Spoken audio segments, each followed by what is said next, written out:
I'm still here. The negative impact of population growth is becoming appallingly evident. Heirs to an oil fortune join the divestment drive. In a highly symbolic gesture, the Rockefeller family will sell off its assets linked to fossil fuel companies. A slump in global oil prices has Saudi Arabia rethinking its near total dependence on oil revenue. We should be focusing on it, and we should be curbing our appetite for carbon-intensive products and services. But the problem is, it's got a lot of room for debate. Obviously, the Rockefellers are making this move as an environmental one, but also from an investment standpoint, this also makes plenty of business sense. You can't simply carry on business the way you're doing it now. There is a price to carbon in their future. What do you see as the biggest challenges in conservation? The growing human population.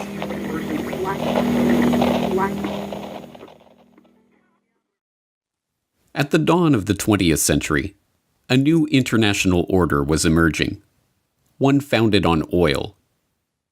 And by the end of the 20th century, that order was firmly established. Heating, transportation, industrial power, plastic manufacturing, pharmaceuticals. There is no facet of modern life that is not, one way or another, dependent on oil. But the rulers of this oligarchy, the Rockefellers at Standard Oil, the British royals at BP, the Dutch royals and the Rothschilds at Royal Dutch Shell, were not content with mere financial domination. The power that came with their near-total monopoly on the world's most important commodity was enormous, and they had no qualms about using that power to remake the world in their image. As we saw in How Big Oil Conquered the World, the impact of the oligarchs has been breathtaking. From the education system to the medical profession, from the Green Revolution to the Gene Revolution, from World War to the Gulf War, oil money has been used to shape every aspect of the world we live in. With the rise of the petrodollar in the 1970s, even the international monetary system itself rests on oil. But now, in the 21st century, it seems that the old order, the oil order, is finally coming to an end. We begin looking at a new milestone in the growing campaign for divestment from the gas, oil, and coal companies that are fueling climate change. May Boovy, executive director of 350.org, made the announcement just before our broadcast today.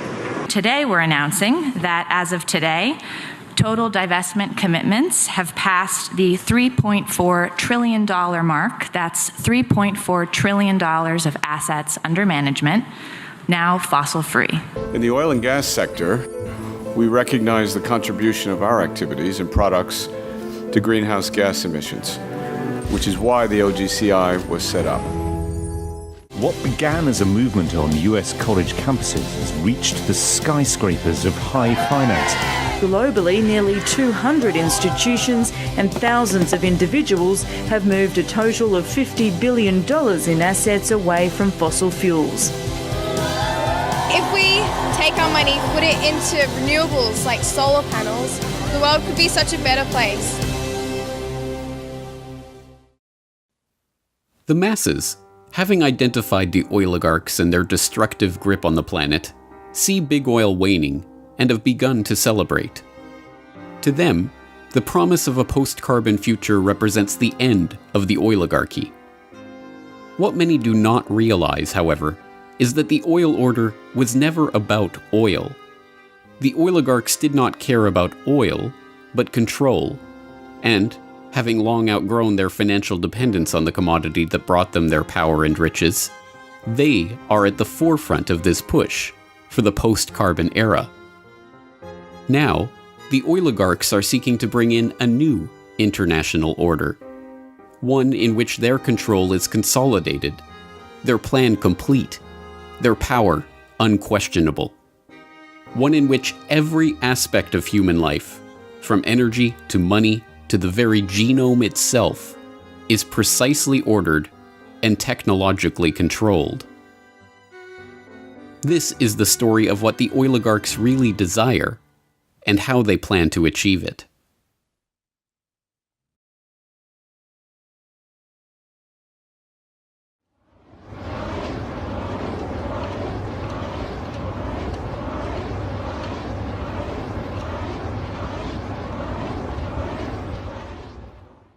Dhaka, 1963. It's a day much like any other in Dhaka. The streets are crowded, dirty, squalid, smelly, and absolutely swarming with people. Lying in the streets, coiled in the gutters. Into that swarm of people steps a most unlikely figure. Wearing his drip-dry suit and hugging his briefcase, he sticks out from the crowd. Surveying the scene, he shakes his head ever so slightly before remarking, half to himself and half to his traveling companion, "Well, that's the problem, isn't it?" It's a scene that has played itself out many times. A Western tourist overwhelmed by the bustling crowds of the Indian subcontinent. But this was no mere tourist passing time on his holiday. This was John D. Rockefeller III, grandson of oil baron John D. Rockefeller. And, armed with the unimaginable wealth, power, and influence that his family name bestowed on him, he was on a mission to do something about the problem of overpopulation. Rockefeller approached that mission as a representative of the Population Council, a group that he himself had founded in 1952 to address the problem in Dhaka and elsewhere. On its surface, the Population Council was a straightforward organization with a straightforward task: to support medical and scientific research into the question of the growing human population. But the dark history of the council and its guiding philosophy reveal Rockefeller's true interest in this problem and its ultimate solution. John D. Rockefeller III, or JDR3 as he was known to the constellation of researchers, businessmen, politicians, diplomats, and royals in the orbit of the Rockefeller family, had decided early on how to make proper use of the formidable money and power at his disposal, by controlling the population of the planet. In 1934, the then 28-year-old JDR3 had written a letter to his father, John D. Rockefeller Jr., about the Rockefeller Foundation's research into birth control and related questions, declaring, "I have come pretty definitely to the conclusion that it is the field in which I will be interested, for the present at least, to concentrate my own giving." JDR3 was nothing if not a man of his word. After commissioning a Rockefeller Foundation fact-finding mission to Asia to report on the threat of the growing Third World population, he organized a conference of the top medical and demographic researchers of the era to discuss, as the very title of the meeting termed it, population problems. From that meeting emerged the idea for an organization, the Population Council, to guide the development of the burgeoning field of population and fertility research. JDR3 personally donated $1.35 million of his own money to found the council and provide its initial operating expenses. Like his father and grandfather before him, Rockefeller had learned to use philanthropy and largesse as a mask for his true intention: control. But that mask slipped when he penned a draft of the council's charter revealing the organization's true purpose. The council, according to JDR3, would promote research and apply existing knowledge to help develop such changes in the attitudes, habits, and environmental pressures affecting the life of human beings, so that within every social and economic grouping, parents who were above the average in intelligence, quality of personality, and affection will tend to have larger than average families. Thomas Perrin, the former Surgeon General of the United States and council co-founder, warned against including such a blunted mission in the council's mission statement. Such questions arise as the following, he warned. Who is to determine the parents who are above average in affection?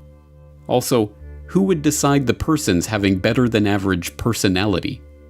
Frankly, the implications of this, while I know they were intended to have a eugenic implication, could readily be misunderstood as a Nazi master race philosophy.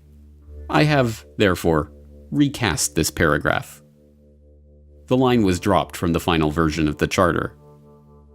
In truth, however, that sentence had not been written by JDR3 himself.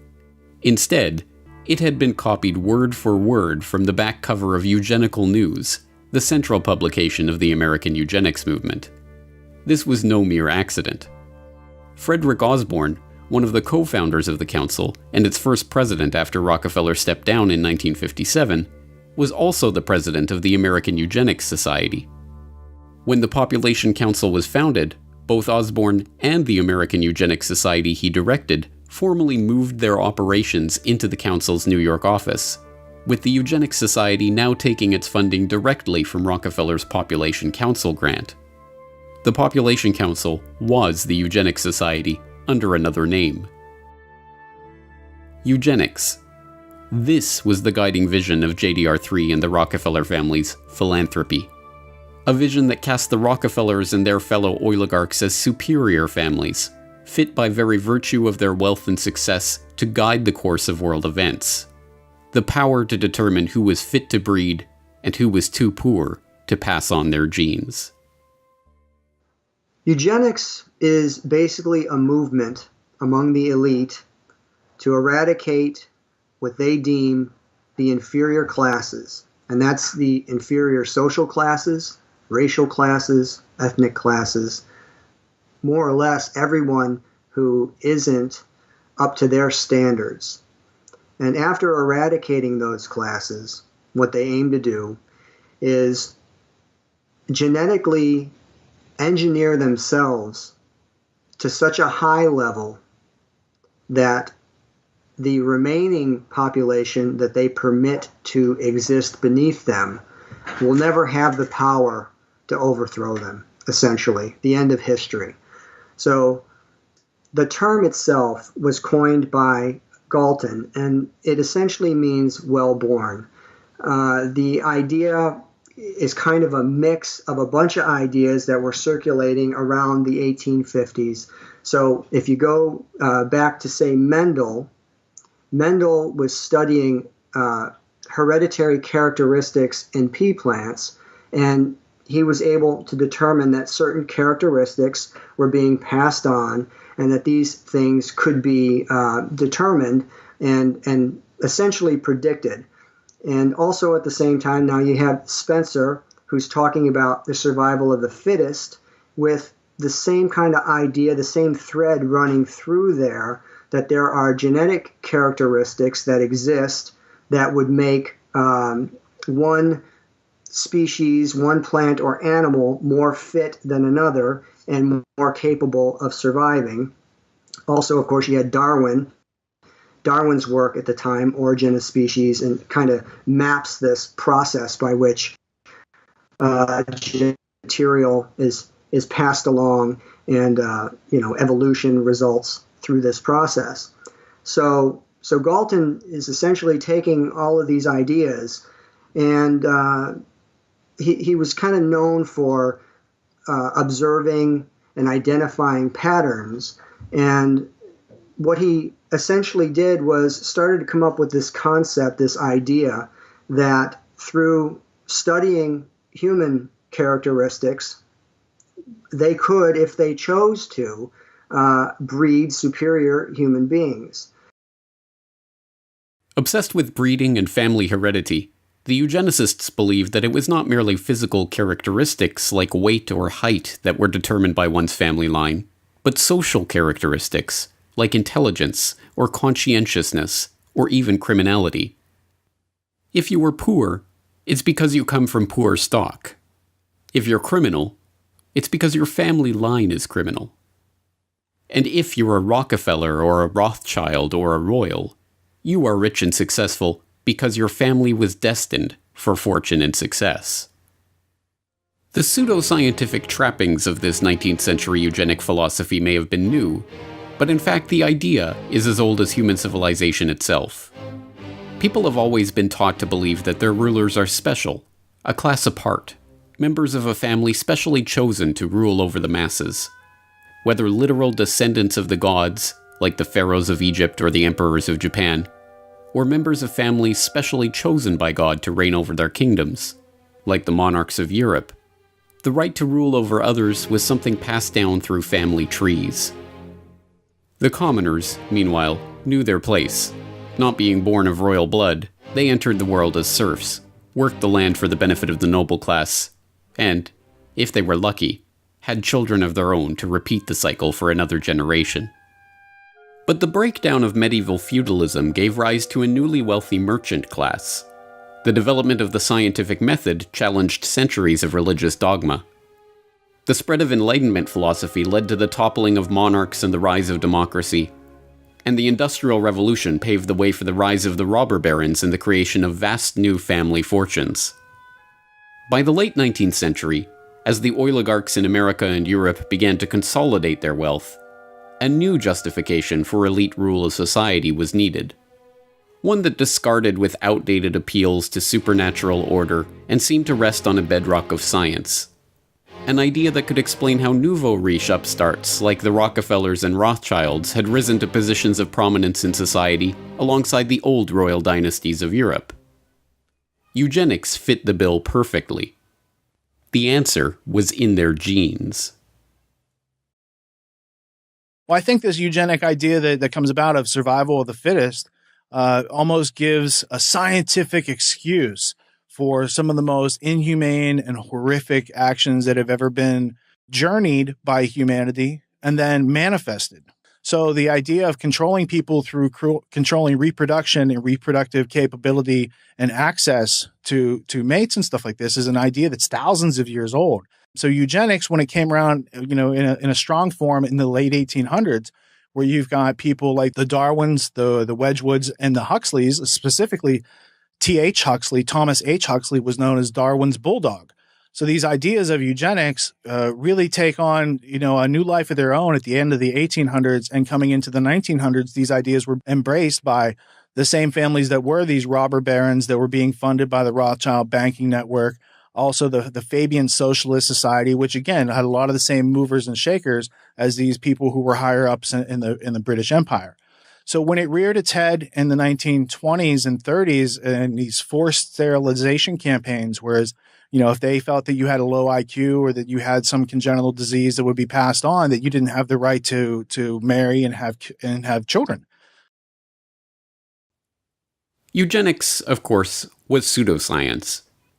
When Galton and his fellow travelers began developing the theory, the identification of the actual mechanism of heredity, including genes and DNA, was nearly 100 years away. Instead, they used catch-all terms with no definition like feeble-mindedness to diagnose poverty or criminality, claiming it was caused by defective germplasm. They used phrenology to try to determine the physical expression of alcoholism or low intelligence. Even the most famous works of the eugenics era, like Henry Goddard's study of the Kallikak family, were roundly discredited and even repudiated by their authors. It's 100% pseudoscientific. It's absolutely arbitrary. The characteristics that they're looking for, something like feeble-mindedness, is something that is not only not scientific, it can essentially be described in any way that the person who is observing wants it to be described. So feeble-minded could mean that maybe you stutter, so then you're feeble-minded. Maybe you're shy, so you're feeble-minded. Maybe they just don't like the way you act, so you're feeble-minded. But the idea was an infectious one. Like all the most enticing pseudoscience, it explained so much with so little effort. It appealed to the vanity of the researchers, usually hailing from successful and wealthy families themselves, and it gave an excuse for social engineering on a scale never before dreamed of. When eugenics crossed the Atlantic, spreading from the rarefied British countryside of Galton and his cohorts to the rocky shores of America, it hit ambitious young researchers like Charles Davenport with hurricane force.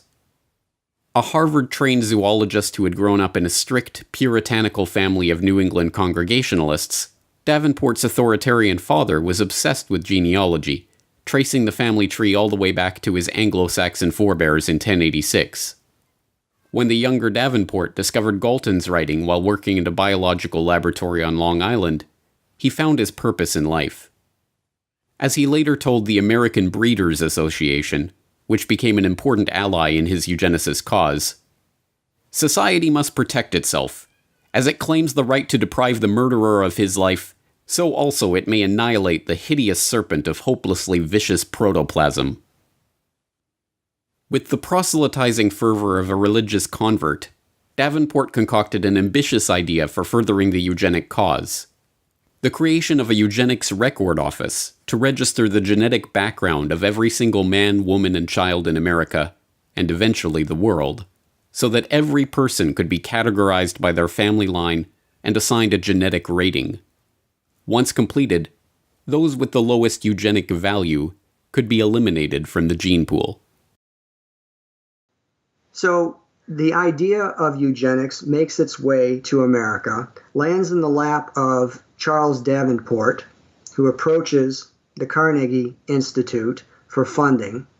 And on the Cold Spring Harbor Laboratory, they set up this essentially an institute to study eugenics. And this eventually evolves with some Harriman money into the Eugenics Records Office. So between this initial institute that's set up at Cold Spring Harbor and then the Eugenics Record Office, which is also added to that, you're talking about millions and millions and millions of dollars of funding that's put forward to go out and investigate and find the inferior germplasm. Basically, that's how it's often described. The Rockefeller Foundation's initial contribution to the Eugenics Record Office, a mere $21,650, was a small sum, but it came with clear benefits. Not only the institutional infrastructure and the personnel of the foundation and the prestige of the Rockefeller name itself, but the promise of increased support as the work advanced. And as always, the Rockefellers were true to their word. Rockefeller Foundation researchers like William Welch, the founding director of the Rockefeller Institute for Medical Research, sat on the ERO's board and helped direct its activities. The Rockefellers also provided funds for specific research, like a $10,000 grant to survey New York's Nassau County for the eugenically unfit. And it created sister organizations like the Bureau of Social Hygiene, which cross-pollinated research and researchers with Davenport's own laboratory. John D. Rockefeller Jr. especially showed an interest in Davenport's work right from the start. They kept up a regular correspondence on a number of eugenics issues. In January 1912, when a plan to institutionalize mentally deficient female convicts to stop them from having children was floated, the young Rockefeller heir wrote to Davenport for his thoughts on the scheme. For his part, Jr. declared that, "This plan seems to me an immensely important one. It points out a scientific way of escape from the evils which our courts are intended to correct, but in reality only increase." After Davenport responded that the plan would only work if it included a eugenical screening of the convicts, Jr. contributed $200,000 to found just such an institute. The Institute of Criminology in New York was administered by Rockefeller's own Bureau of Social Hygiene and staffed by workers trained at the Eugenics Record Office. Fueled by the support of America's rich and powerful, the field of eugenics transformed from the quaint hobby horse of a few mad scientists into the social cause of an entire generation. Economists, politicians, authors, activists. By the 1920s, everyone who was anyone was extolling the need to eradicate the germplasm of the lower stock. Marie Stopes, the celebrated family planning pioneer who founded Britain's first birth control clinic in North London in 1921, railed against hordes of defectives, calling for the compulsory sterilization of those she deemed unfit for parenthood.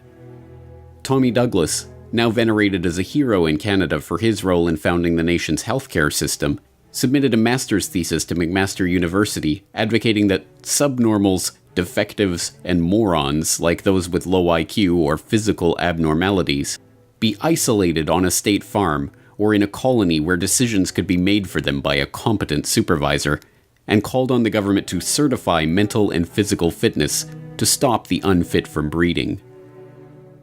John Maynard Keynes, the economist who gave us the Keynesian economics school that is still popular among central planners today, was himself president of the British Eugenics Society from 1937 to 1944. Alexander Graham Bell is still revered as the inventor of the telephone, but was in fact an early supporter of Charles Davenport and a founding member of the Eugenic Records Office Board of Scientific Directors. He openly campaigned for the eradication of the deaf race by governments intervening to stop deaf people from marrying. Nobel Prize-winning playwright and author George Bernard Shaw advocated for the creation of a government panel that would require everyone to justify their existence before it. If they failed to do so, Shaw thought those people should be killed by the state. Eventually, with foundation funding and promotion, this eugenicist mindset filtered down into the popular culture.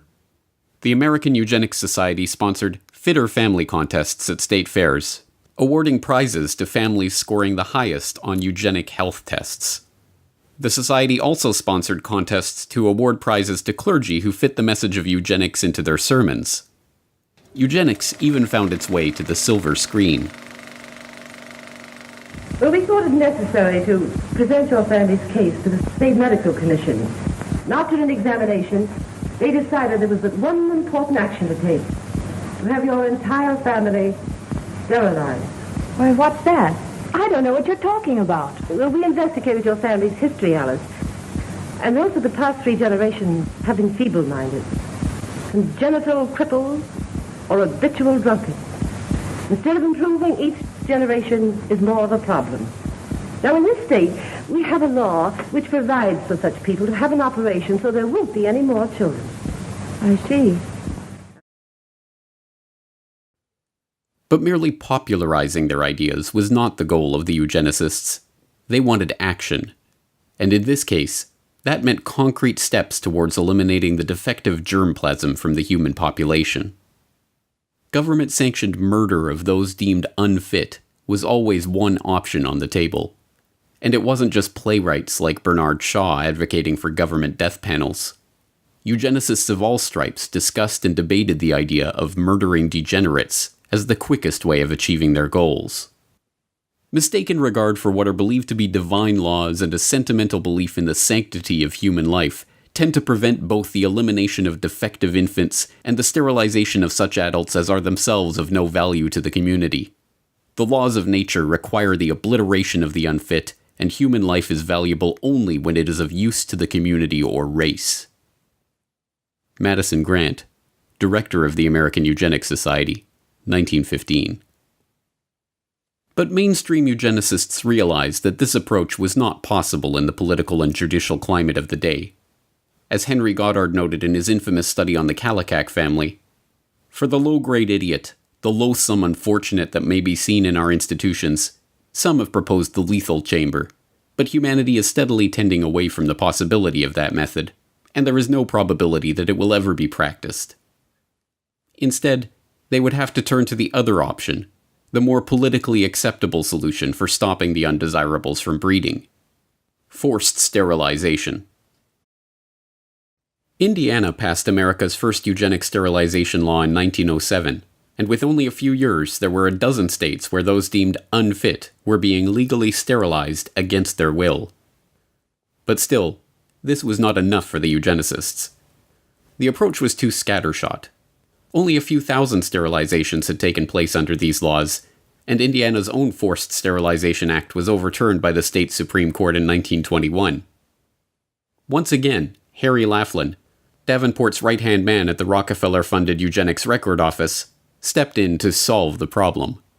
He drafted a model eugenic sterilization law in 1922 that became the basis for Virginia's 1924 Sterilization Act. To confront the issues head-on, the eugenicists decided to challenge the law's constitutionality themselves and take the lawsuit all the way to the Supreme Court. All they needed was the right test case to bring to trial.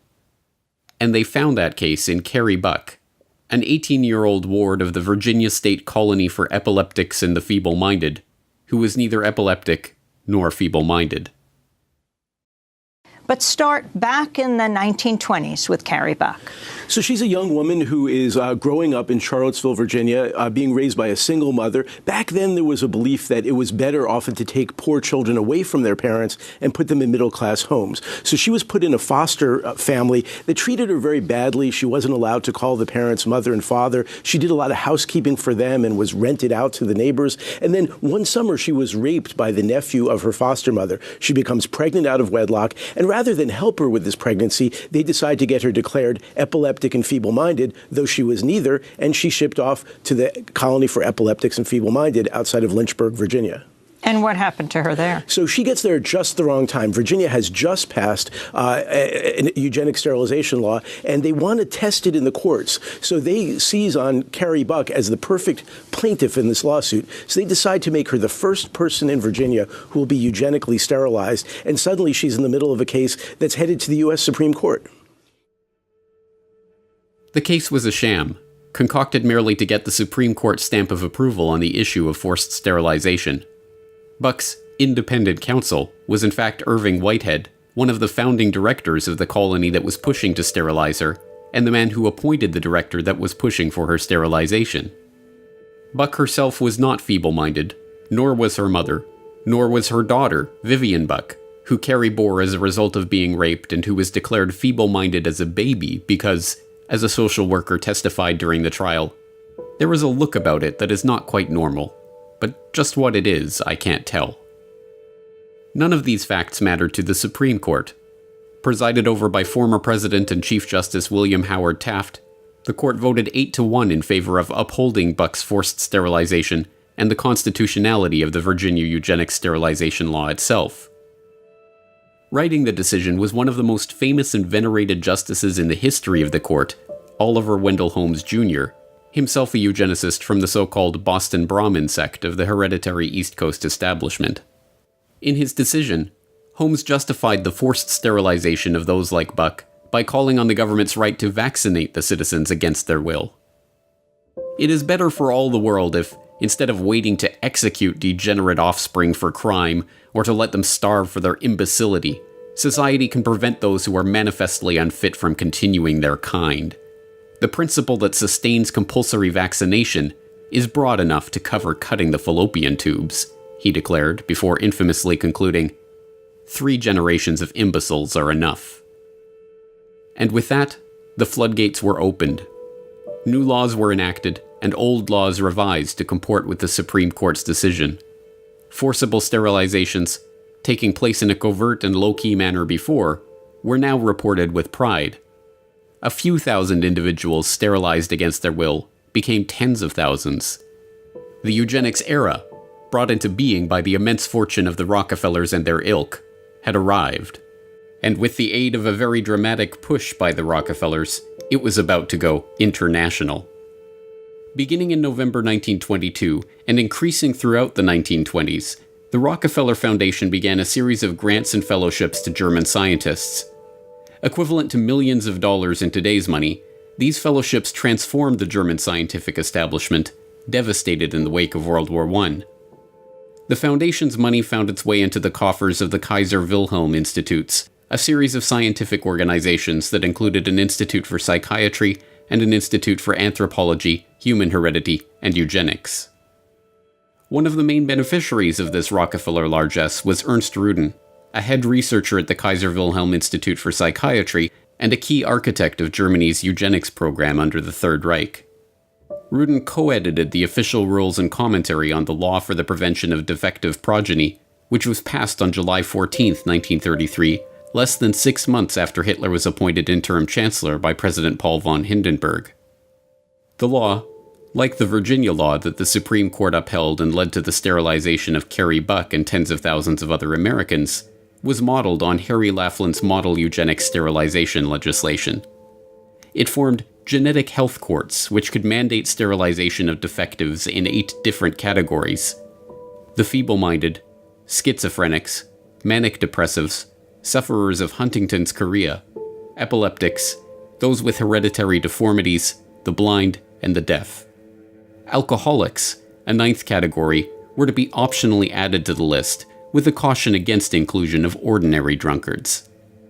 By the end of the year, 62,400 Germans were found unfit to breed and sterilized against their will. By 1945, that number had reached 400,000. In the 1940s, that eugenics program was to expand into euthanasia under the Action T4 program, resulting in over 70,000 children, senior citizens, and psychiatric patients being murdered by the Nazi regime. As the dust settled on World War II, the name of eugenics became synonymous with the Nazis in the minds of the general public.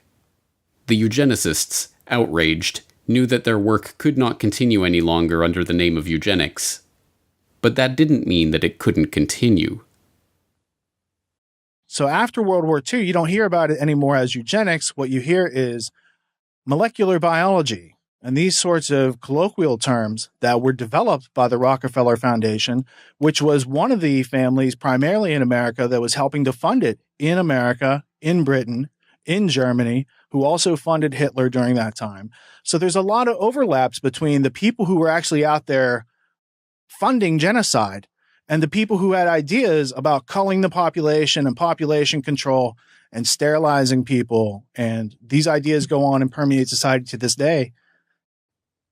As American Eugenics Society co-founder Frederick Osborne wrote, "Eugenic goals are most likely to be attained under a name other than eugenics."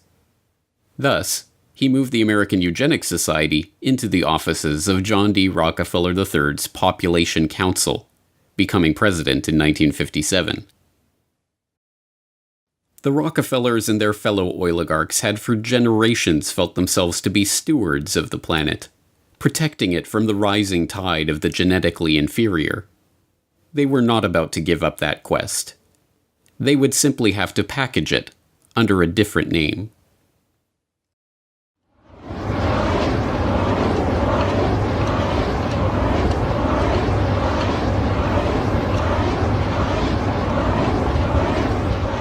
With all the evidence that we've amassed in our preparations for the Stockholm Conference, including the views of many of the world's leading scientists, I am convinced that the prophets of doom have got to be taken seriously. In other words, doomsday is a possibility. I'm equally convinced that doomsday is not inevitable. On paper, it would be almost impossible to find a less likely candidate for godfather of the modern environmental movement than Maurice Strong. A junior high school dropout from a poor family in rural Manitoba struck hard by the Great Depression, Strong's meteoric rise to the heights of wealth and political influence is itself remarkable. The sheer number of environmental organizations that he founded, conferences he chaired, campaigns he directed, and accolades he received over the course of his career is even more remarkable. Organizer of the Stockholm Environmental Conference, founding director of the United Nations Environment Program, Secretary General of the Rio Earth Summit, founder of the Earth Council and the Earth Charter Movement, chair of the World Resources Institute, commissioner of the World Commission on Environment and Development, and board member of a bewildering array of organizations, from the International Institute for Sustainable Development to the Stockholm Environment Institute to the African American Institute. But perhaps the most remarkable thing about Strong, this ubiquitous figure of the 20th century environmental movement, was his background. A Rockefeller-connected millionaire from the Alberta oil patch who divided his time between environmental campaigning and running major oil companies. To understand how this came about, we have to examine the history of the emergence of the environmental movement. In the post-war period, the desire to control the population put on a new mask, protecting the world from resource depletion, pollution, and ecological catastrophe. And, as always, the Rockefeller family was there to provide the funding and organizational support to steer this burgeoning movement toward their own ends. President Nixon and the United States Congress established the Commission on Population Growth and the American Future. The chairman of this unique commission is John D. Rockefeller III. It was a very broad-ranging mandate. Nobody's had one of this character before. And just from that, this question of quality of life just emerged as the seemingly key issue. But the main finding was that stabilization of some kind is clearly desirable for the country. Yes, we said that it is recognized that population cannot continue to grow indefinitely. Nobody questions that. And we said from our findings, we felt that now the nation should welcome and plan for a stabilized population. Well, the whole question of pollution, environment, and population came very much to the fore in amazingly rapid time. And President Nixon, in July 1969, made a statement to the Congress exclusively on this question. And I'd like to read just 2 sentences from that statement, as I think it's indicative of his concern in regard to the subject and his recognition of its importance here and around the world. He said, "One of the most serious challenges to human destiny in the last third of this century will be the growth of the population. Whether man's response to this challenge will be a cause for pride or for despair in the year 2000 will depend very much on what we do today." Joining the Rockefellers in shaping the international environmental movement were their fellow oligarchs across the Atlantic, including the British royals behind BP and the Dutch royals behind Royal Dutch Shell. And facilitating the transition from eugenics to population control to environmentalism was Julian Huxley, brother of Brave New World author Aldous Huxley and grandson of Darwin's bulldog T.H. Huxley. Julian Huxley was a committed eugenicist, chairing the British Eugenics Society from 1959 to 1962. But, like the other eugenicists of the post-war era, he understood the need to pursue the now discredited work of eugenics under a different guise. The founding director of the United Nations Educational, Scientific and Cultural Organization, UNESCO, Huxley wrote in the agency's founding document about the need to find ways to make the cause of eugenics politically viable once again. At the moment, it is probable that the indirect effect of civilization is dysgenic instead of eugenic. And in any case, it seems likely that the dead weight of genetic stupidity, physical weakness, mental instability, and disease proneness, which already exist in the human species, will prove too great a burden for real progress to be achieved. Thus, even though it is quite true that any radical eugenic policy will be for many years politically and psychologically impossible, it will be important for UNESCO to see that the eugenic problem is examined with the greatest care, and that the public mind is informed of the issues at stake, so that much that now is unthinkable may at least become thinkable. Huxley found the perfect front for the reintroduction of these unthinkable eugenical ideas in 1948, when he used UNESCO as a springboard for founding the International Union for the Conservation of Nature, and then again in 1961, when he used that agency as a springboard to create the World Wildlife Fund. Joining Huxley as co-founders of the fund were not only Prince Bernhard of the Netherlands, founder of the Bilderberg Group and former employee of the IG Farben conglomerate, and Prince Philip of England, but Godfrey A. Rockefeller of the Rockefeller dynasty. Together, they pledged to harness public opinion and educate the world about the necessity for conservation. Years of education about the strain that the growing human population put on the resources of the Earth, paid for by the very oligarchs who had just spent the past century monopolizing one of the world's key resources, led, inevitably, to a predictable conclusion. Now, for the first time in the history of man, an international movement is underway. The people of the nations and the nations of the world have joined together to find the answers. This building and the world's representatives hold the solution. We have seen what we've done to bring about the destruction of our Earth. Is it not the time now to cure the disease that we ourselves have created? Yes, the cure for the disease of mankind, according to Rockefeller-funded propaganda featuring John D. Rockefeller III as an expert commentator, was to be found at the United Nations, whose headquarters had been so graciously donated by the Rockefeller family itself. And the first step toward discovering that cure was to organize the UN Conference on the Human Environment in Stockholm in 1972, the world's first international environmental conference. For 11 days in June 1972, Stockholm was a magnet for everyone concerned with the environment. 1,200 official delegates from 113 nations were in Stockholm for the first international conference on the human environment.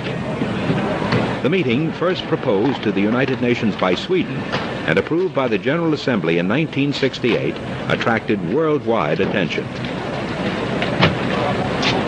In 4 short years, the topic of the human environment had gone from the back pages of newspapers to make headlines on page 1. And who better to oversee the conference and lay the institutional groundwork for this burgeoning, oligarch-supported movement than a consummate oil man. The very fact that the conference began with 113 participating countries with very high-level delegations from those countries, this in itself represented a very significant step forward, because this demonstrated more than anything else the real concern of the majority of countries in the world. All his life, Maurice Strong had the uncanny ability to be in the right place at the right time to meet the right person to advance up the ranks. Having been born in Oak Lake, Manitoba in 1929, and suffering through the Great Depression, the ambitious young Strong dropped out of school at age 14 and headed north to look for work. Finding his way to Chesterfield Inlet, Strong got a job as a fur buyer for the Hudson's Bay Company, and there met Wild Bill Richardson, a prospector whose wife, Mary McCall, hailed from the family behind McCall Frontenac, one of Canada's largest oil companies. So Mr. Strong sort of enters the big world through a guy by the name of Wild Bill Richardson, who was a sort of prospector, married into an oil family called McCall, whose company was called McCall Frontenac. It was a major importer of oil from the Middle East, had been taken over long since by the Texaco Company through a brokerage house called Nesbitt Thompson. So, in a way, Mr. Strong was introduced to the world of big oil and the world of resources at a very young age, was picked up as a very smart kid, taken under the wing of a man named Paul Martin Sr., who was a cabinet minister and whose son would go on to become the Prime Minister of Canada. And introduced to the oil patch through people at the very top, and that would include David Rockefeller. Through the Richardsons, Strong made a series of increasingly unlikely connections. First, he was introduced to the treasurer of the then brand new United Nations, Noah Monod. Unbelievably, Monod didn't just secure Strong a job as a junior security officer at UN headquarters. He allowed the young Manitoba farm boy to live with him in New York. And while there, Monod introduced Strong to the most important contact of his life, David Rockefeller. From that moment on, Strong was a made man. And from that moment on, wherever Strong went, Rockefeller and his associates were there somewhere in the background. It was a Standard Oil veteran, Jack Gallagher, who gave Strong his big break in the Alberta oil patch when he quit his UN security job to return to Canada. And when Maurice Strong suddenly decided to quit that oil patch job, sell his house, and travel to Africa, he supported himself working for Rockefeller's Caltex in Nairobi. When he quit that job in 1954 and started his own company back in Canada, he hired Henry Bruni, a close friend of Rockefeller associate John J. McCloy, to manage it, and appointed 2 Standard Oil of New Jersey reps to its board. By his late 20s, he was running his own company, and was already a millionaire. As he would throughout his life, Maurice Strong capitalized on these connections and opportunities to full effect. After being chosen to organize the UN Environmental Conference in Stockholm, he was appointed a trustee of the Rockefeller Foundation, which then funded his office for the Stockholm Summit and supplied Carnegie Fellow Barbara Ward and Rockefeller ecologist René Dubos for his team. Strong commissioned them to write Only One Earth, a foundational text in the sustainable development arena that is heavily touted by globalists as a key document for promoting the global management of resources. The 1972 Stockholm Summit is still hailed as a landmark moment in the history of the modern environmental movement, leading not only to the first governmentally administered environmental action plans in Europe, but the creation of an entirely new UN bureaucracy, the United Nations Environment Programme, UNEP. Naturally, the UN appointed Maurice Strong as UNEP's first director. Shortly thereafter, Strong continued his double life by jumping straight back into the oil patch. Eastern Canada was hit particularly hard by the OPEC oil embargo, and as a result, then Prime Minister Pierre Trudeau created Petro-Canada, Canada's national oil company. And who did he tap as the company's first president? None other than that crusading Rockefeller-backed environmentalist, Maurice Strong.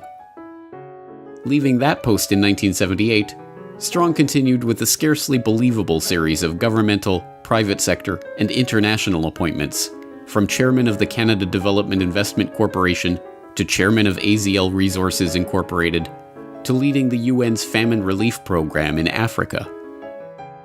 In 1987, Strong helped to organize another environmental conference, much less known but no less remarkable than the Stockholm Summit.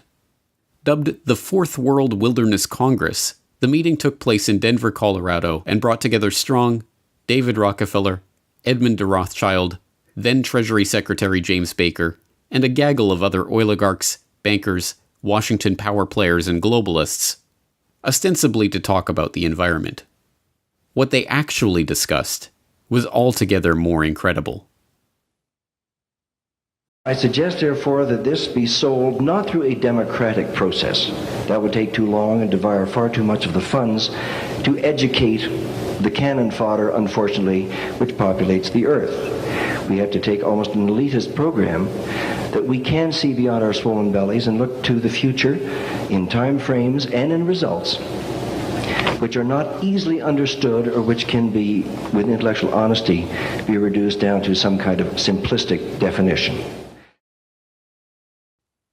Those were the words of David Lang, a banker from Montreal who spoke during the conference. And to Lang, the Rockefellers, the Rothschilds, and the other bankers and oligarchs assembled at the meeting, the general population are cannon fodder that unfortunately populates the earth. This candid admission, a perfect encapsulation of the eugenical ideas at the heart of the global conservation movement funded into existence by the oligarchs themselves, was caught on tape by George Hunt, a businessman in Boulder, Colorado, who had volunteered to help the conference as a concerned citizen and came away horrified by what he had witnessed there. He released his own recordings of the proceedings in the early 1990s to warn the public about this group and its ultimate aims. Hunt's recording captured the moment when Maurice Strong introduced Baron Edmund de Rothschild, whose father's cousin had sold the Rothschilds' Azerbaijani oil fields to Royal Dutch Shell in 1911, as a pioneer of the environmental movement and a founder of the concept of conservation banking. One of the most important initiatives that is open here for your consideration is that of the conservation banking program. As we mentioned this morning, we have as our chairman, fortunately, the person who really is the source of this very significant concept. He is one of the trustees of the International Wilderness Foundation, which sponsored this meeting. He was at the first of these congresses. So his conversion to the relationship between conservation and economic development has been a pioneering one. So there is no better person. He epitomizes in his own life that positive synthesis between environment, conservation on the one hand, and economics on the other. And I'm just delighted to have this opportunity of introducing to you Edmund de Rothschild.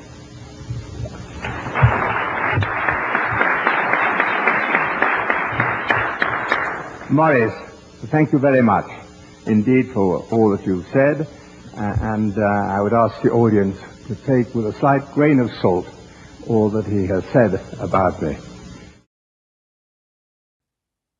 The meeting accomplished some important goals for the oligarchs.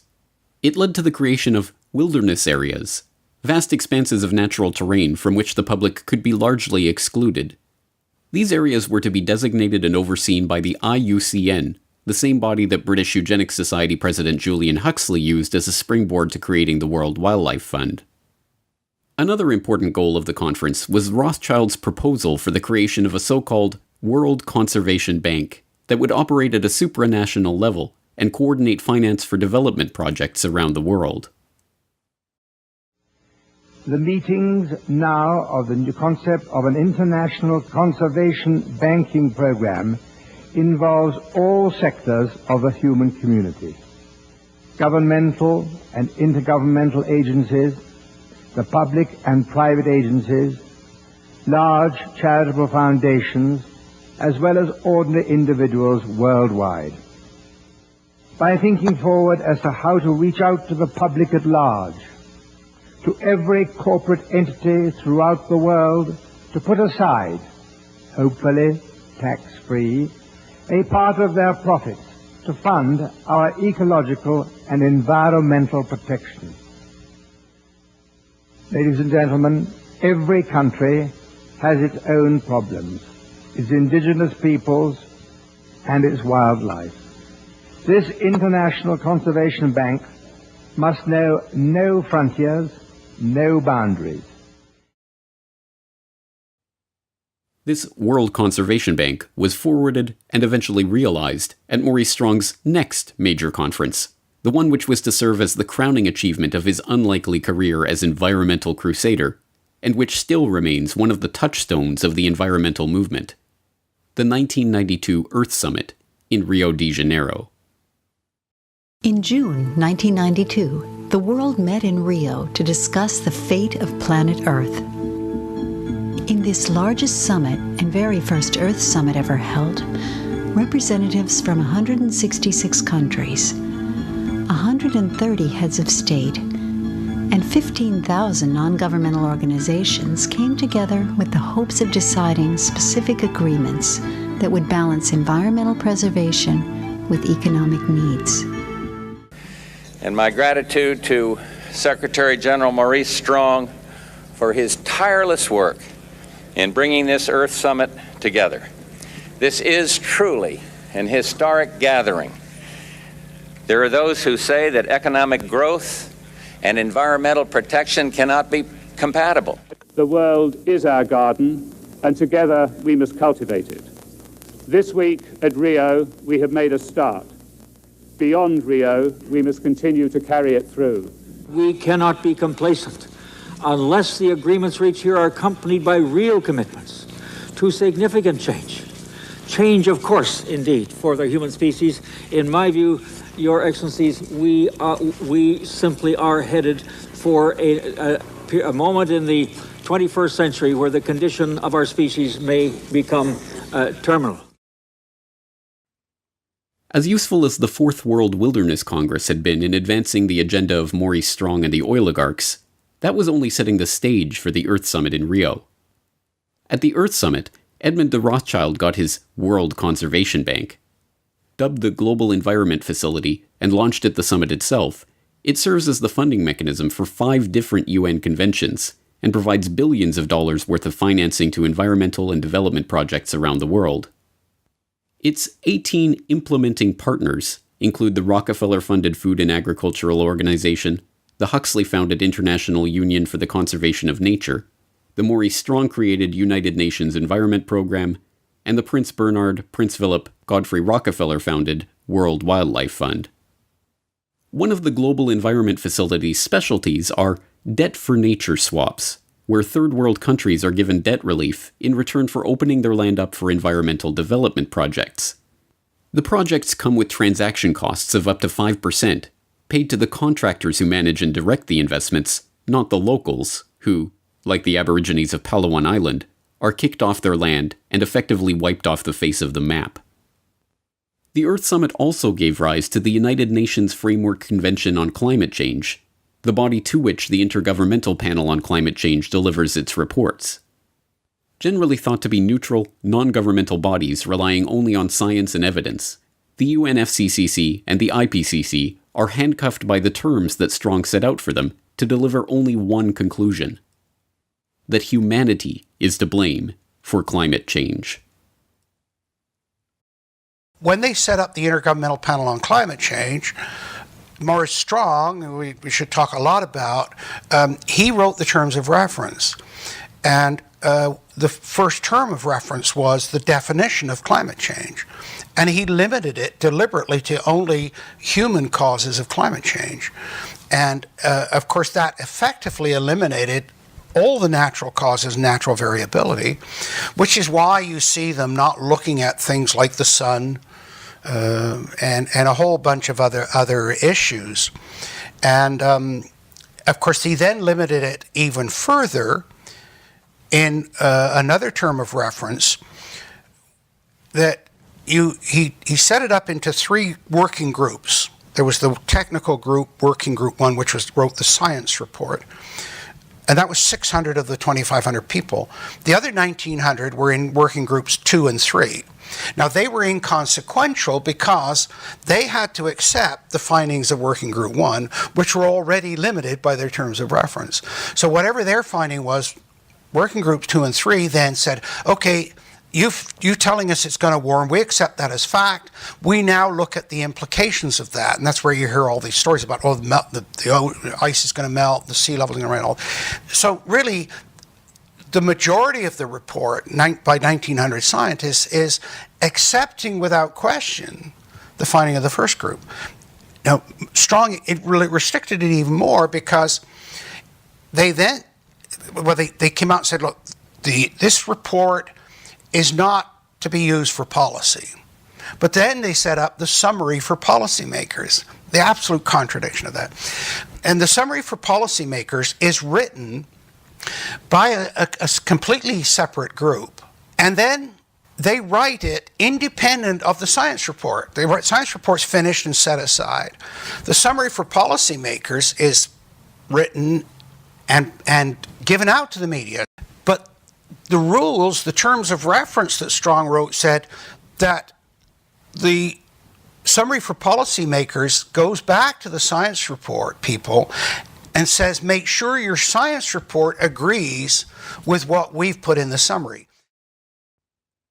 Another product of the Earth Summit in Rio was the Earth Charter, a quasi-religious document that Mikhail Gorbachev, who helped draft the text along with Maurice Strong, referred to as a replacement for the Ten Commandments, and which sought to usher in an era of Gaia worship and global responsibility, declaring that fundamental changes are needed in our values, institutions, and ways of living. The document then counsels that we must create a world of shared responsibility to the Earth community, before concluding, in order to build a sustainable global community, the nations of the world must renew their commitment to the United Nations, fulfill their obligations under existing international agreements, and support the implementation of Earth Charter principles with an international, legally binding instrument on environment and development. Well, the Earth Charter was one of the byproducts, ultimately, of the first Earth Summit. I published the Earth Charter in the appendix of my book, Technocracy Rising, the Trojan Horse of Global Transformation, just so people could see this with their own eyes, what it says. It was a document that was like a compact with the world. It was a very religious, humanistic document that tried to unify the world into a single concept of globalization. And it was a very defined document that was signed off. The history goes back before that, but it was finally signed off by I don't know how many, just almost all the nations at the United Nations. And the primary author of the Earth Charter was Stephen Rockefeller. And so the Rockefellers understood early on that, no, it's not just the economic system, and it's not just necessarily the political control system. We also have to factor in a religious belief that we can use to get people to believe what we're doing is for their good. What the oligarchs had been working toward for decades, and what they achieved in Rio in 1992, was the completion of the transformation of the eugenics philosophy, from talk of sterilization of the feeble-minded, to a popular understanding of humanity as a cancer that must be removed for the Earth to live. Now, the duty was to reduce carbon footprints and reduce the population in the name of saving the planet. But wrapped in this new vocabulary, and coming with a trendy, pervasive, and well-funded advertising campaign, the end result sounded remarkably similar to the eugenics of old. A new study from Lund University in Sweden says the single best way to cut your carbon footprint, assuming you want to, is simply to refuse to reproduce. Deleting some humans from existence, they say, saves far more carbon than, I don't know, being a vegetarian, riding a bike to work, not boarding an airplane. There is a study that says, well, actually, if we reduced global fertility by half a child per woman, that you could maybe do that. It would go a long way. It would reduce like a big chunk, a fifth to a quarter of all carbon emissions needed to avoid that tipping point. So should we have policies that penalize people for having extra kids in the developed world? So I do think that we should at least consider it. Well, at least consider it is like do it. In the push to reduce global warming, children, according to some, are the new culprits. A think tank in the UK says too many kids are what's making the planet worse, saying large families, anything over 2 children really, should be frowned upon as an environmental no-no. And, without the public even noticing it, the oligarchs were able to wrap themselves in this new flag to appear not as the billionaire scions of the oil industry who made their vast fortunes by plundering the earth and monopolizing its wealth, but as crusading environmentalists who are going to save the planet from the cannon fodder that unfortunately populates the earth. The negative impact of population growth on all of our planetary ecosystems is becoming appallingly evident. So we have been members of the IPCC. We have authored many of their papers. We have peer-reviewed all their papers. So we have been engaged in the understanding of the evolution of our understanding of climate change for decades. At Saudi Aramco, we strive to continually reduce the environmental impact of our operations, from oil well to consumer, and our support for the Oil and Gas Climate Initiative that strives to be a catalyst for practical action on climate change through collaboration on technology and best practices. We have a common reason. We care about environment. We think that together we can do better. We have the competencies, we have the strength, we have the tools to do good things in this field. Technology that will be developed through this investment fund of $1 billion will help us in the long term to reduce emissions. We want to build an ecosystem of innovation on this issue, working together. Putting our forces together, we can bring pragmatic and concrete solutions. And even today, the masses, outraged over the carnage that big oil has wrought, are content to have that outrage directed by the very oligarchs they seek to oppose. The same oligarchs who are quietly funding and supporting their environmental movement from behind the scenes, and even leading it from the front. The Rockefeller family made headlines by divesting from oil completely in 2016. The Rockefellers, heir to an oil fortune that made the family name a symbol of American wealth, believe they're doing their namesake proud by getting out of oil. Fund director Stephen Hines spoke reverently of oil tycoon John D. Rockefeller in a statement. "We are quite convinced that if he were alive today, as an astute businessman looking out to the future, he would be moving out of fossil fuels and investing in clean, renewable energy." David Rothschild is one of the photogenic leading lights of the environmental movement. Dubbed Plastic Jesus for his publicity stunts and photo opportunities masquerading as a concerned environmentalist, David Rothschild, a scion of the billionaire banking family that added to its fortune with its Azerbaijani oil field holdings and still invests in oil through ventures like Genie Energy, now spends his time lecturing the public about how their lifestyles are killing the polar bears. We have to start spending money, fast on the solutions that we have in hand to try and help these countries which are already seeing the effects of climate change today and seeing the effects of our consumption, basically. Prince Charles is outspoken on the subject of global warming, warning his loyal subjects that unless they tighten their belts and live more humble lives, they will bring about the end of the world.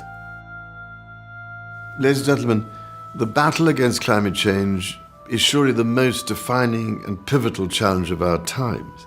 We cannot ignore the symptoms and should act now to restore the health of the planet before it is too late. This, of course, will require an unprecedented transformation of our communities, societies, and lifestyles, all predicated on the move to a low-carbon and circular economy. The groundwork has been laid for what these oligarchs call the post-carbon era. It is no longer about oil. It never was. It is about control.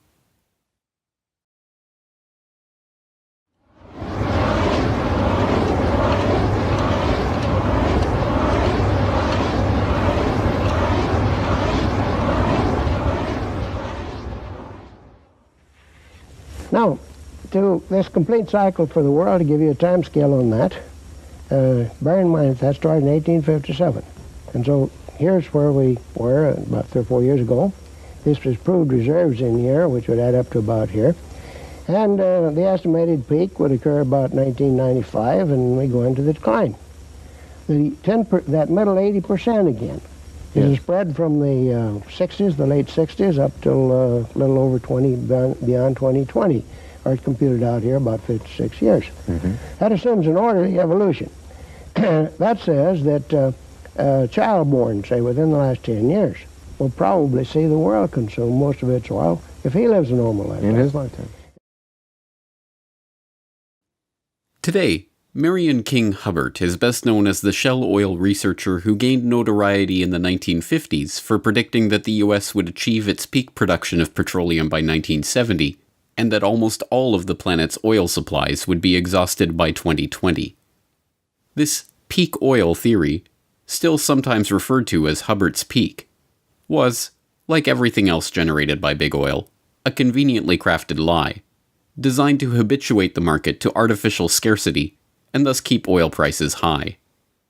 Hubbert's prediction was not based on any empirical data from any oil field, but instead relied on Hubbert's incorrect guesses about remaining oil reserves and employed a heuristic tool to model production. As Hubbert's protege and colleague at Shell Oil, Kenneth DeFaze, conceded years later, the numerical methods that Hubbert used to make his prediction are not crystal clear. Today, 44 years later, my guess is that Hubbert, like everyone else, reached his conclusion first, and then searched for raw data and methods to support his conclusion. Shortly before his death in 1989, Hubbert himself admitted that when he showed his peak oil paper to Shell's managing director before presenting it to his colleagues, the director had told him not to go overboard with his estimates of oil reserves, pointing specifically to L.G. Weeks, a rival geophysicist who had estimated reserves to be much higher, and thus the impending threat of undersupply and the need for high oil prices to be much weaker. But although today Hubbert is remembered almost exclusively for his peak oil thesis, he was in fact involved in a much larger, lifelong project, helping to codify and incorporate a movement that, much like eugenics, was wildly popular nearly a century ago, fell out of favor in polite society, and yet continues today under other names. That movement was called technocracy. Hello, I'm Arvid Peterson, and this is the first of a two-part presentation on technocracy, an alternative social system. These programs are not intended to entertain or amuse you, nor are they meant to scare you. We are making a new approach. It is not political, financial, philosophical, legal, religious, or moral. It is a technological approach. Technocracy is the scientific answer to America's social problems. And technocracy is a new design for social operation that is based upon science. It is the vehicle by which we can move into a new era for better living. Technocracy billed itself as a social movement, a philosophy, a scientific solution to political and economic problems, and a new way of ordering the world. But at base, it is an idea for a new international economic order, one to be designed and managed down to the most minute detail by a select few, the technocrats. Technocracy was defined very succinctly in 1938 by their own publication, the Technocrat magazine. And they call it a system of scientific engineering of, society.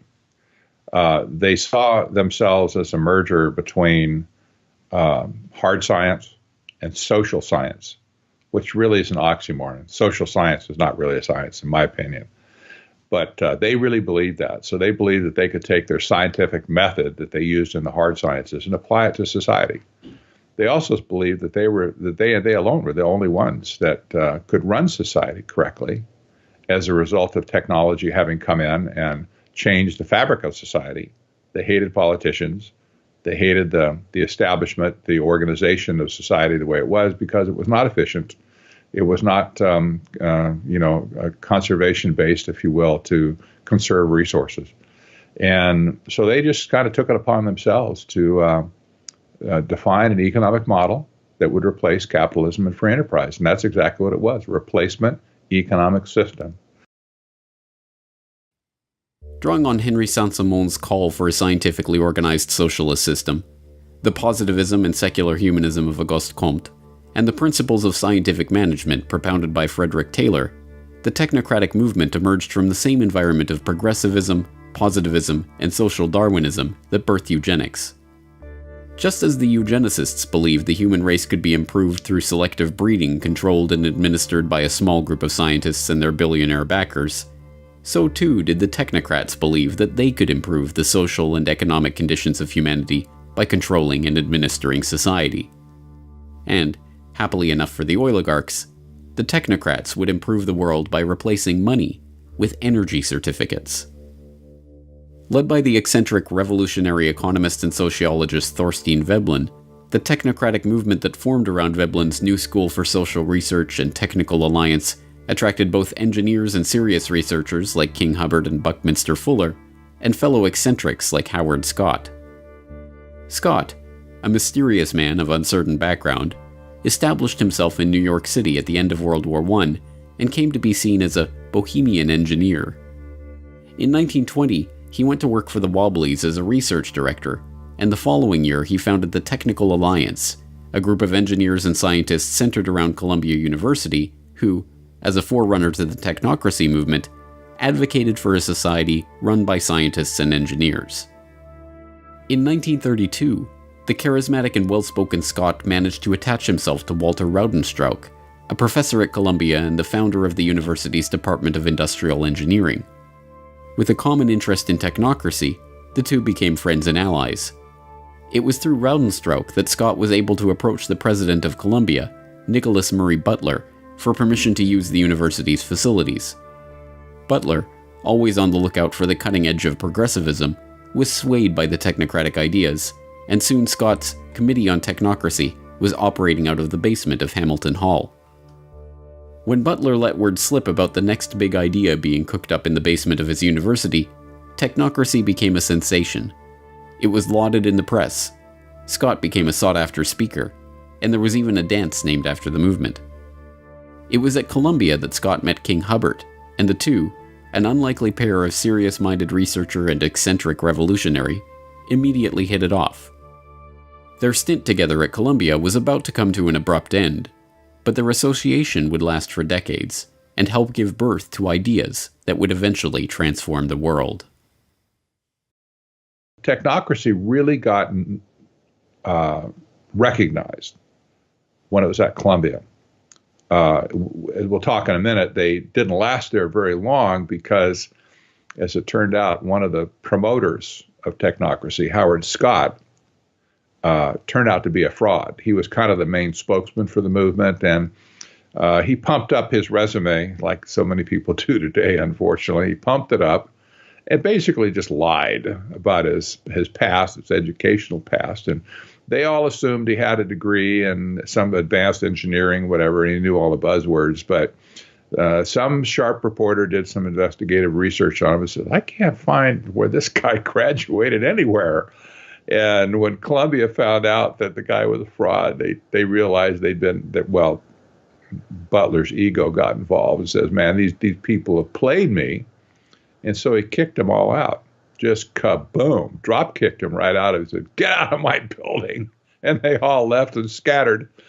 And the technocrats that were left at Columbia, there were several of them that were professors at Columbia at the time, they just zipped their lips, shut up, went back to work, figured out, I want to keep my job. I'm just going to, not ever mention technocracy again. It didn't mean they stopped believing, but they didn't talk about it for a very, very long time at Columbia. Disgraced, evicted from Columbia, and with the Committee on Technocracy disbanded almost as quickly as it had come together, Scott found himself at a personal low. Penniless and with an old debt having caught up to him, he had only one person he could rely on: M. King Hubbard. Hubbard let Scott live in his Greenwich Village apartment and paid out of his own pocket to file the Articles of Incorporation for Technocracy, Inc., a new membership organization that would carry on the principles of technocracy. The first step, of course, was to define precisely what those principles were. Hubbard got to work penning the Technocracy Study Course, the Bible of the technocracy movement.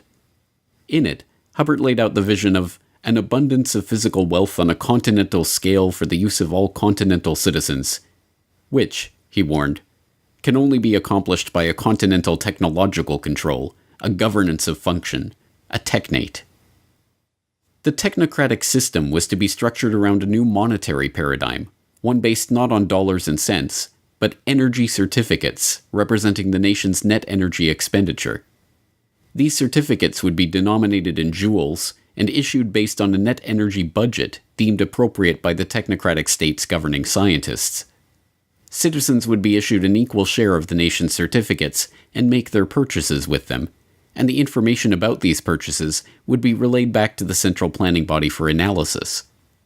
By this method, the technocrats could, in the words of one proponent, create a thermodynamically balanced load of production and consumption, thereby doing away with unemployment, debt, and social injustice. In the Technocracy Study Course, Hubbard, like a good technocrat, laid out the exact conditions that would need to be met for this vision to come to pass. According to him, technocracy would require all energy usage and all consumer spending throughout the nation to be calculated and registered on a continuous and instantaneous basis, a 24/7 inventory of all production and consumption, a complete registry of all products available for sale, where they were produced, how much energy was expended in their production, and where and when they were sold, and finally, a specific registration of the consumption of each individual, plus a record and description of the individual. Hubbard's vision was not just that of a totalitarian society in which every detail of every interaction was recorded and reported to a central authority, but, for the 1930s, the concept of continuously and instantaneously updated registries of every good in the economy was not just audacious, but borderline insane. Nevertheless, suffering through the Great Depression, the American people were willing to listen to any ideas to replace the current system that had so obviously failed them, no matter how outlandish. Technocracy Inc. did attract a following, swelling into the tens of thousands later in the decade.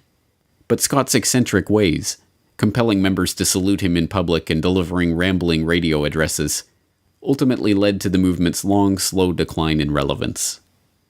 Hubbard never repudiated the concept of technocracy, but when he joined Shell as a researcher, he resigned his position on the board of Technocracy Inc. and avoided direct mention of the organization. The technocrats had sketched the outlines of a completely ordered and controlled society, one in which energy is the fundamental measure of value and all consumption and production is meticulously analyzed by a central authority. Technocracy Inc. still exists to this day, but the language and thinking of the technocrats has, like eugenics, undergone a metamorphosis. And, also like eugenics, the name may have faded into obscurity, but the idea lives on in the hands of the oligarchs. Would you live in a greener lifestyle if you could make money from it? That may be possible if a government proposal for personal carbon emissions allowances is implemented under the scheme. Everyone in the UK would be allocated an annual carbon allowance. Stored electronically, rather like a supermarket loyalty card, points would be deducted every time we buy or use non-renewable energy. For example, using electricity to power appliances in the home. Or travelling somewhere by plane. Or even buying petrol for your car on the forecourt. Now, any points left over could then be sold back to a central bank. Are you still with us? And people who need more, like motorists who had used their allocations, could then pay for a top-up. Carbon rationing, carbon trading, carbon taxes, cap and trade. Just as the technocrats of old envisioned a new economic order based on energy and governed by the dictates of scientists and engineers, so too does this modern form of technocracy envision an economic order in which energy is budgeted, priced, and traded by intergovernmental panels of scientists and the political caste that grows up around these institutions. The Environmental Protection Agency is not a frivolous agency. It is created to yes, to regulate carbon dioxide emissions. And I have been saying to the West Virginia Coal Association, which for the most part doesn't believe in climate science. They don't believe there's a climate problem. And I have been saying to them for a number of years that that's wrong. In my judgment, the science is true. The science is unequivocally true. And that there is a price to carbon in their future. I said this a couple of months ago. There's a price to carbon in their future. But I believe that the cap and trade approach is the essential first step, partly because it is the only basis upon which we can envision a truly global agreement, because it's very difficult to imagine a harmonized global tax. A carbon tax, or any other way of putting a carbon price, is actually, from an economic point of view, the most effective and efficient way to do this. Okay, you can regulate and you can do, all kinds of things, but nothing is as strong a market signal to the private sector as a carbon price, whether that be a carbon tax or whether it be a cap and trade, which is what California is doing, or any of the other measures that ultimately give you a carbon price. But that is the simplest, cleanest, most powerful signal. So if that's possible, I'm with you. These measures are sold to the public as a way of penalizing the big oil interests that have spent the last century monopolizing the world's key resources and plundering the earth in the pursuit of profit. What they do not understand, because it has been deliberately obscured, is that it is these very interests that have been instrumental in creating these schemes in the first place. It's my understanding that back in 1997, when you were vice president, Enron's CEO, Ken Lay, was involved in discussions with you at the White House about helping develop this type of policy, this trading scheme. And is that accurate? Is it inaccurate? It's been reported. I don't know, but I met with Ken Lay, as lots of people did, before anybody knew that he was a crook. Right, and clearly you can see why so many of us are concerned about this type of cap and trade energy tax that would be literally turning over this country's energy economy. I didn't know him well enough to call him Kenny Boy. Well, but you knew him well enough to help devise this trading scheme. In the early 1990s, Enron, the disgraced Texas-based energy trading company that turned out to be a complete fraud, spearheaded the EPA's $20 billion cap-and-trade program for sulfur dioxide, promptly becoming the largest trader in that market. As a follow-up, the company, led by Ken Lay, began lobbying the Clinton administration, and particularly Vice President Al Gore, to create a similar market for carbon dioxide, making lavish contributions to environmental groups like the Nature Conservancy, whose climate change project argued for restrictions on carbon emissions. Enron then hired Christopher Horner, a former staffer on Senator Joe Lieberman's Environment Committee, to lobby for an international treaty that would restrict emissions and allow for trading in emission rights. They were joined in this quest by Goldman Sachs, the infamous Wall Street investment bank known today for the revolving door between the firm and the U.S. Treasury, who helped establish the Chicago Climate Exchange as the first North American emissions trading platform. In 2004, Al Gore, who has spent the last 2 decades lobbying for the creation of a carbon trading market, founded Generation Investment Management, an investment management partnership that sells carbon offsets, with David Blood, the CEO of Goldman Sachs Asset Management, who stepped down from his position with Goldman to go into business with Gore. By the end of the decade, Gore was already being hailed as a candidate to become the world's first carbon billionaire. Gore himself is an oligarch. His father, Al Gore Sr., was a close friend of Armand Hammer, the oil tycoon behind Occidental Petroleum. After losing a Senate race in 1970, Gore's father went to work for Hammer at Occidental for $500,000 a year. Over the course of his career, Gore Sr. accumulated hundreds of thousands of dollars worth of Occidental stock, which fell into the hands of the executor of his estate at the time of his death, none other than his son, Al Gore. The Occidental connection does not end there. Discovering zinc ore on their Tennessee estate, Hammer bought the Gore's land and sold it back to them with a claim on the mining rights, complete with a $20,000 annual payment, which also went to Gore after his father's death.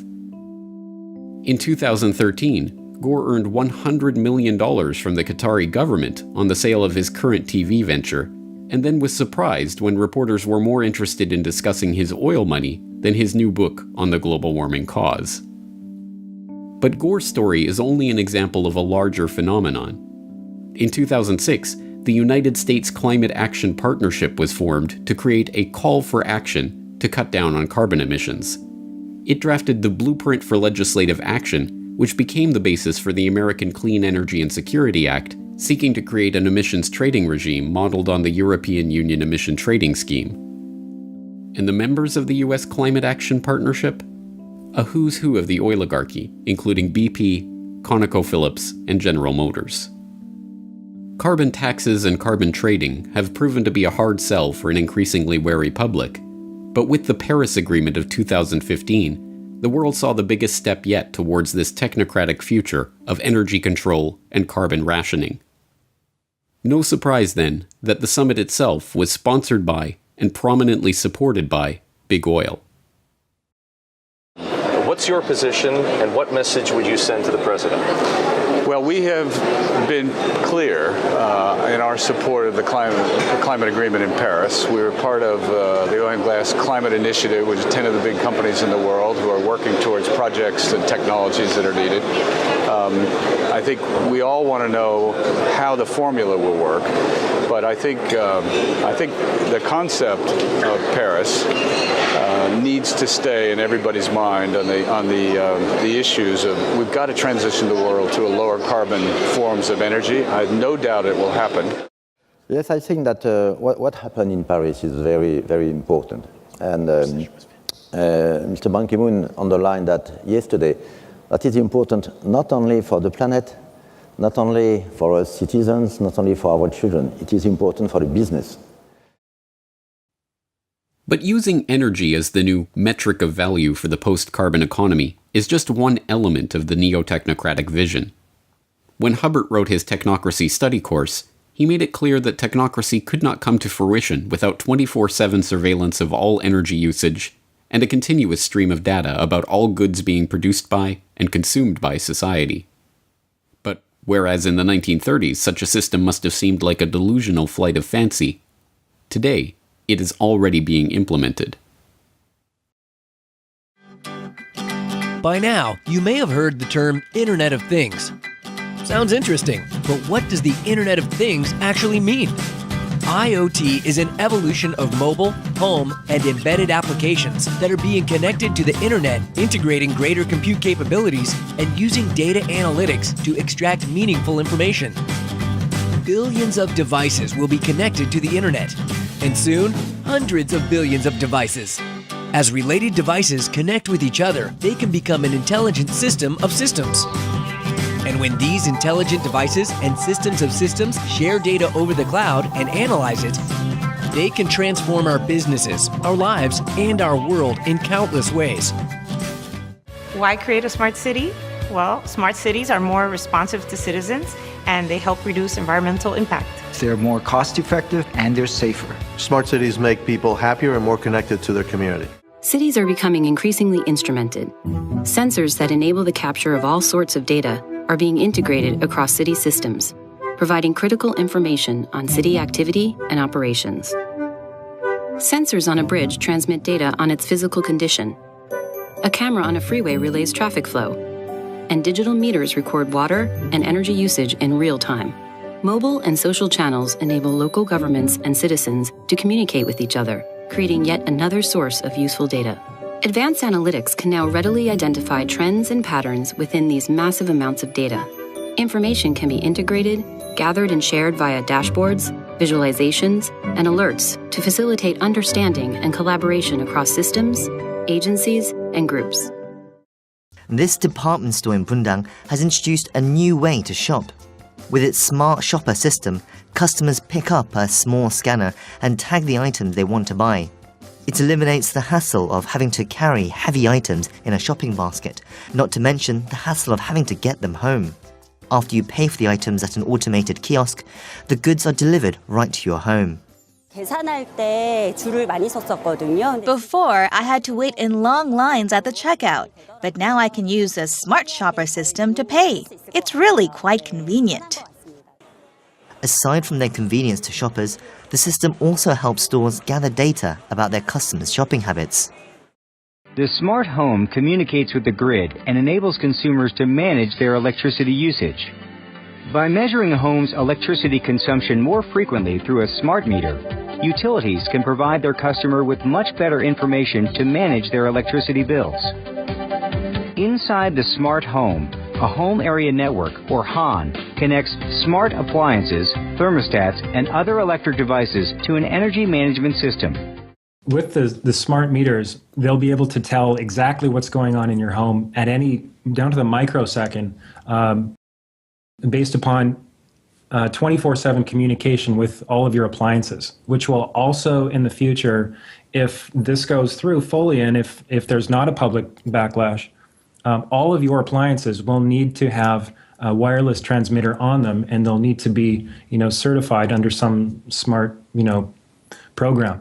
So this means that not only, just stepping aside from one moment to the health issue, this means that not only is your smart meter emitting on average of 13,000 microwave pulses per day, but every one of your appliances is going to be doing the same thing because it will be needed to be communicating with the smart meter itself.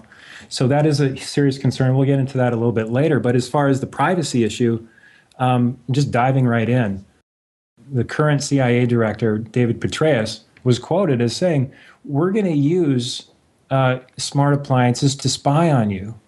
And it's almost like, and he was later down in the article, and it's very just putting it out there. It's kind of like, it's getting to a point now, James, I'm sure you're seeing this, is like, it's just getting more and more in your face. And it's kind of like this collective force of the controllers, and they're kind of saying, this is what we're going to do, and what are you going to do about it? So they're almost challenging us in a sort of, schoolhouse bully sort of way. What are you going to do about it? Once again, we are being asked to believe that the vested corporate interests that are rolling these technologies out in a coordinated fashion are doing so for the benefit of the public. That this technology is to help save the Earth. And once again, we are being duped. The technocratic agenda is not about saving the Earth. It is not about helping the public. It is not even about making money. It is about complete control over every aspect of our daily life. So there's two levels, and the way I look at technocracy, there's two levels operating at the same time. There's the operational side of it that has to do with things like smart grid, that have to do with things like various technocratic innovations. Surveillance is another big hot button for technocracy. These are operational issues. From a strategic point of view, which is where the Rockefeller type people operate, it's a different view of where it's headed. On an operational level, it's headed towards scientific dictatorship.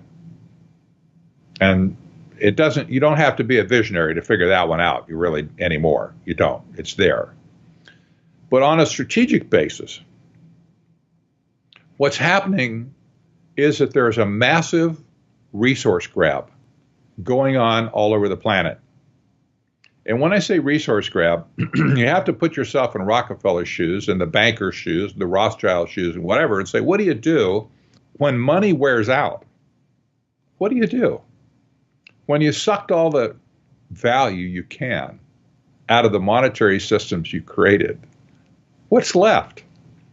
Well, you and I don't think about those sort of things because we don't have that much money. But these people at the top, especially the bankers, I'm sure they stay up at night thinking, what's after money? What comes after money?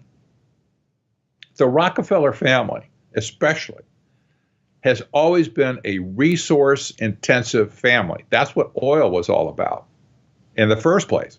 It was a resource, and they understood that energy would be the most important factor in the world over any other type of resource. They understood that. That's why they wanted to create a monopoly over energy. Well, today, as money has been sucked dry, The only thing left to do is to make a grab for the resources themselves. And that's what sustainable development is all about, is taking the resources of the world away from you and me, away from private companies that aren't part of the clique, if you will, and putting them into a global common trust that will be managed by them for their benefit. This is really nothing more than neo-feudalism, again, where the resources are owned by a few and everybody else gets to operate with those resources at their pleasure and discretion.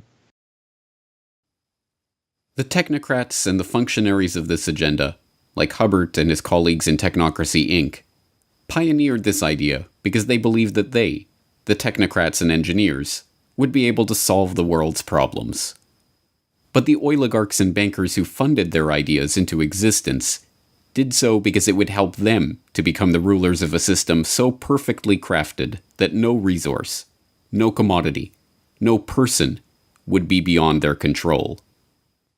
And now, in the 21st century, that technocratic vision is coming into view. And it is being helped along by a public that believes the post-carbon future represents the end of the oligarchy. They couldn't be more wrong.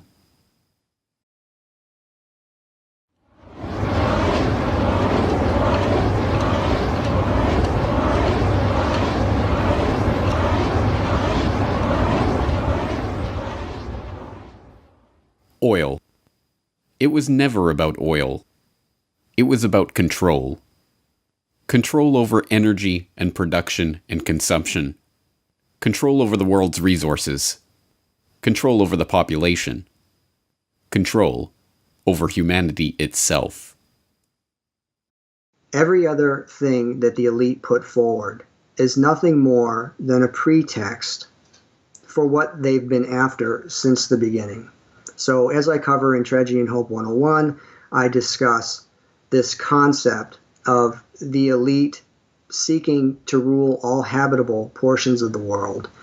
And they don't want to secure that so that they can then have it taken away from them.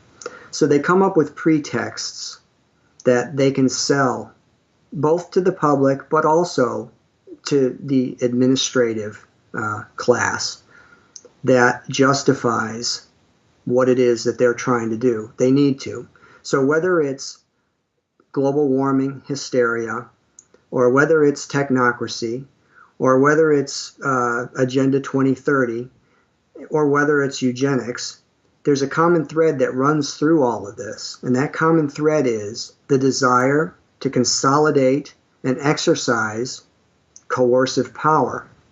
In the case of eugenics, it's the desire to consolidate and exercise the ultimate power, which is the power over who ultimately is going to live or die, who will be permitted to exist in the gene pool from here forward. The picture is bleak, and made all that much bleaker by the fact that so many have been duped into believing that the oligarchs' ultimate agenda, an agenda of technocratic control, micromanagement of our daily lives, and, ultimately, the elimination of the cannon fodder from the gene pool, is in fact in their own best interest. The oligarchs, shielded behind their smokescreen of sustainable development and post-carbon economy, are closer than ever before to achieving their true goal of total control. But if the people perish from lack of knowledge of this agenda, then understanding is the first step toward the solution. It's hard to fight an enemy that you don't recognize or can't see. That's the biggest problem in the world today, in my opinion, is that people have no visibility whatsoever of this issue. They've covered their tracks so well that nobody can see them. How can you fight an enemy that you don't know? I think the famous Chinese general Sun Tzu brought that up hundreds of years ago. You can't fight an enemy that you don't know. first we have to recognize who the enemy is. Well, big oil conquered the world because monopolization of all resources on the planet is the goal. And to get to that goal, you have to monopolize the energy aspects of people around the planet, but you also have to control the food, the actual energy for the human beings whose energy you want to control. If you control those two aspects, the green revolution and the gene revolution, then you're able to control the entire planet, every resource on it, and basically extinguish freedom for the rest of history. So how big oil conquered the world was already done in the movie.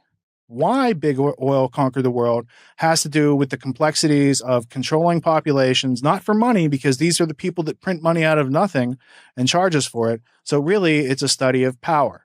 So why did they want to do this to the rest of us? Because they could, and because we were tolerant so far and haven't resisted enough to make it stop. So that's where we find ourselves today, becoming informed on the history so that we can actually plot our course in the future to map or chart out a course and actually get to some place that resembles cognitive liberty and physical freedom and justice for all. Big oil, big pharma, genetic engineering, the green revolution, the environmental movement, eugenics, technocracy. Not one person in 1,000 can detail the historical development of these ideas or the people and the agenda that connects them. But if you have watched this documentary, you are now that one person in 1,000. The question is, what are you going to do with this information? As the oligarch's quest for total control comes into view, it's difficult to remember that it all started a century and a half ago with Devil Bill Rockefeller, a 2-bit snake oil salesman always on the run from the last group of marks he managed to con. In a way, nothing has changed but the scope of the con and the number of marks who have fallen for the routine. But now that you know the snake oil that is being fed to the public, the only question that matters is, are you going to drink it? Down in Pennsylvania, there is plenty oil, they say. Petroleum, petroleum, we must all have some. The oily fever, don't you see, infects most every live Yankee. From north, from east and west they come for petroleum oil. Oil, oil, oil, oh petroleum. Oil, oil, oil, petroleum.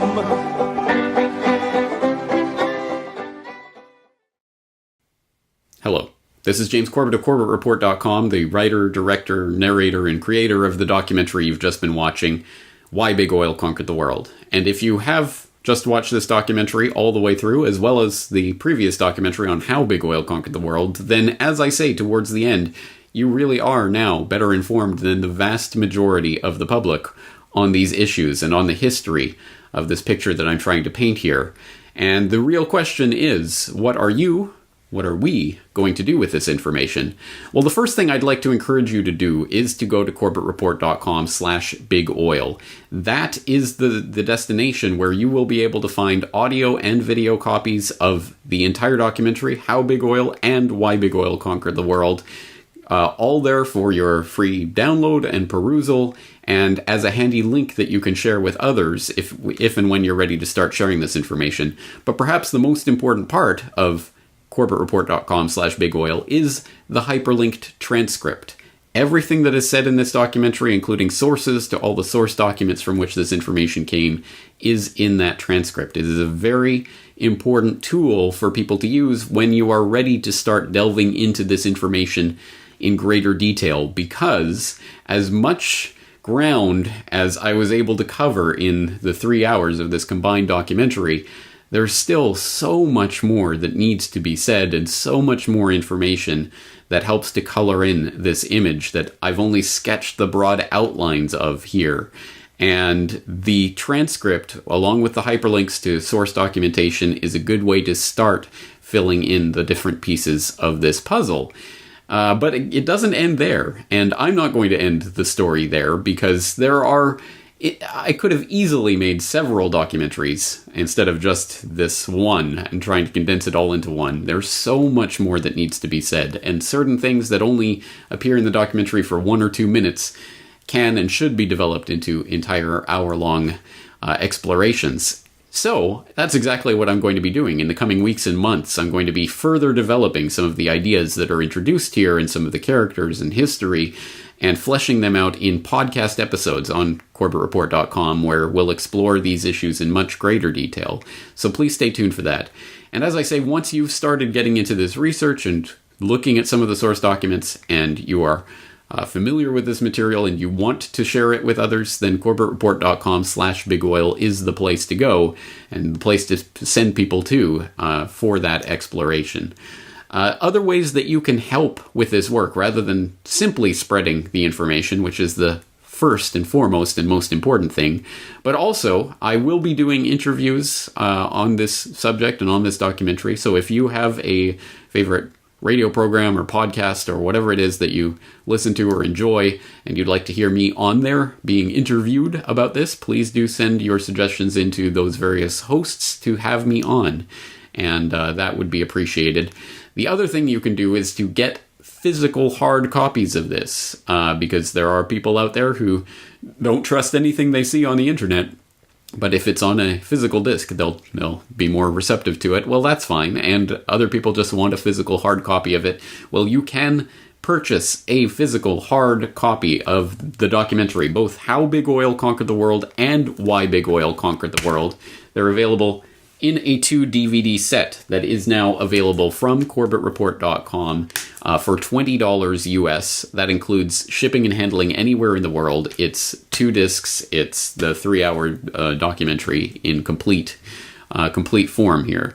So that is a valuable resource as well. And I, as always, highly encourage you to make copies of this and hand it out to everyone and anyone, friends and neighbors and coworkers and total strangers and anyone else who you think might be receptive to this information, because this is a huge, huge topic, and no one of us has all the pieces to this puzzle. It is only through all of us coming at this material from our different perspectives and experiences with our different knowledge bases that we'll be able to really construct the big picture of what's happening here. So, as I say, lots more coming on this material in the coming weeks and months to help flesh this out at CorbettReport.com. But in the meantime, please do go to CorbettReport.com/bigoil for all of the information regarding this documentary. I think it's the most important information that we can be talking about right now, and I hope that you'll join me in that conversation at CorbettReport.com/bigoil.